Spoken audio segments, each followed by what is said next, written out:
Oi, gente! Meu nome é Helena e hoje eu vou falar sobre Uma Princesa de Marte, de Edgar Rice Burroughs.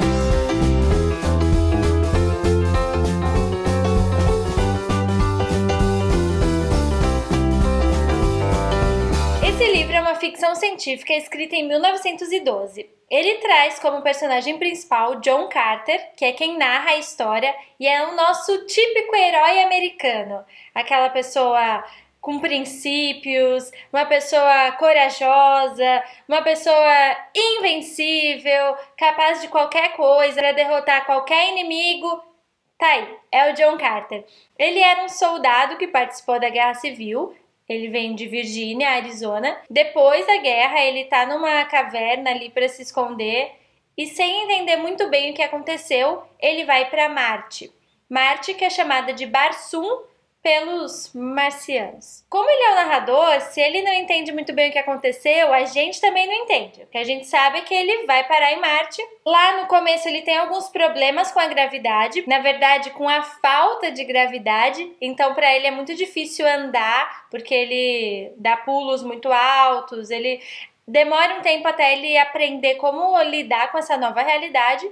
Lá ele é capturado pelos Tarks, que são os marcianos verdes, meio, digamos, uns monstros, assim, porque não são monstros, mas são bem grandes, têm 6 membros, 2 pernas, 2 braços e 2 intermediários que eles usam para o que precisar. São um povo que adoram guerrear, até entre eles qualquer desavença é motivo de um matar o outro.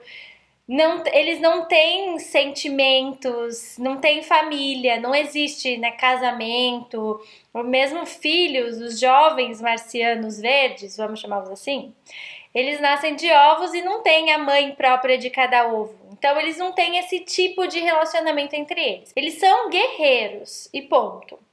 Eles capturam o John Carter, mas quando existe algum conflito entre ele e um outro Tark e ele vai lutar, ele acaba ganhando, porque ele tem a gravidade a favor dele, porque ele fica muito mais ágil e consegue dar esses pulos gigantescos, e ele é o nosso herói, né? Então ele enfrenta quem é maior que ele, quem é mais assustador, 2 ao mesmo tempo, não importa, ele tá lá. Depois de um tempo, esses Tarks também capturam Dejah Thoris, que é uma princesa de outro povo, que são os Illium.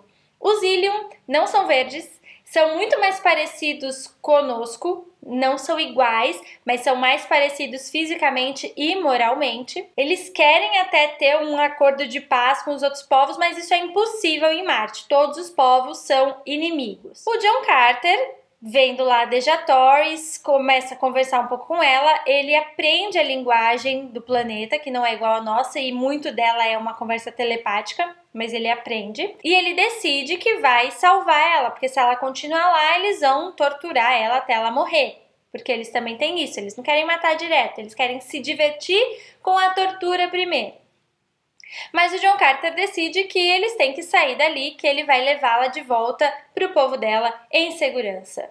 E é claro que isso não é fácil, como se diz, e eles encontram milhares de problemas, de aventuras nesse meio do caminho até o desfecho. Eu gostei bastante do livro. Entre o John Carter e a Dejah Thoris acaba surgindo um romance, né, o que é até uma contradição, digamos, em meio a um planeta de guerra, existir um amor, e um amor bem enaltecido, assim. Claro que não é um romance, não são páginas falando sobre amor, mas quando se fala dele, se coloca ele numa posição de... é ele que faz o John Carter ser quem ele é, o amor. Então esse romancinho ajudou a me cativar ali na história, mas eu gostei bastante, eu gostei do jeito como o autor descreve Marte. Ele descreve a paisagem do planeta, ele descreve os povos, ele descreve a cultura desses povos, o que eles comem, qual tecnologia que eles têm, armamentos que eles têm, como que é a comunicação entre eles, a relação de homem, mulher, de família, de filhos, tudo isso ele vai nos contando de uma maneira tão plausível que poderia ser verdade. Como eu já disse, o narrador é o John Carter, isso ajuda a dar um caráter não científico ao livro. Ele não é muito dedicado a elementos mais teóricos, né, do planeta. Não, ele É como se a gente tivesse chegado numa terra totalmente desconhecida e tivesse contando para alguém tudo que a gente vê e descobre. Então a linguagem dele se torna muito mais simples por conta disso. Mesmo eu tendo lido em inglês, é um livro que fluiu bem, porque o John Carter são os nossos olhos vendo uma coisa completamente diferente, não entendendo muita coisa e tendo que aprender a lidar com todas essas situações da nova realidade onde ele está. Coincidentemente, depois que eu terminei de ler o livro, passou o filme John Carter na TV. E sério, nada a ver. Me lembrou um pouco a adaptação que eles fazem dos Percy Jacksons, que tem os personagens principais e algumas cenas bem importantes no meio de um enredo completamente alterado. Então, não deu nem pra eu apreciar ou não o filme, porque a gente fica tão esperando alguma coisa se conectar com a história que a gente já conhece, que a gente daí não consegue ver o filme em si. Se eu pudesse mudar algo no filme, eu mudaria o título. Põe um título que não seja o nome do livro e depois embaixo em letras miúdas, inspirado no livro tal. Eu acho que seria mais honesto. Como livros de ficção científica sempre tem algum assunto ali que eu acredito que eles sempre tragam para discussão, nesse livro eu acho que os principais pontos que eu poderia destacar, é o herói. Desses livros que eu tô lendo até agora para o curso que eu tô fazendo no Coursera, que é um curso de fantasia e ficção científica, esse foi o livro que realmente teve um herói. Um herói como o herói que a gente vê nos filmes de hoje, né? Que representa o ideal de ser humano, digamos assim. E ali o John Carter tá representando as pessoas do planeta Terra, mas em especial os americanos, né? Por conta dele ser um americano.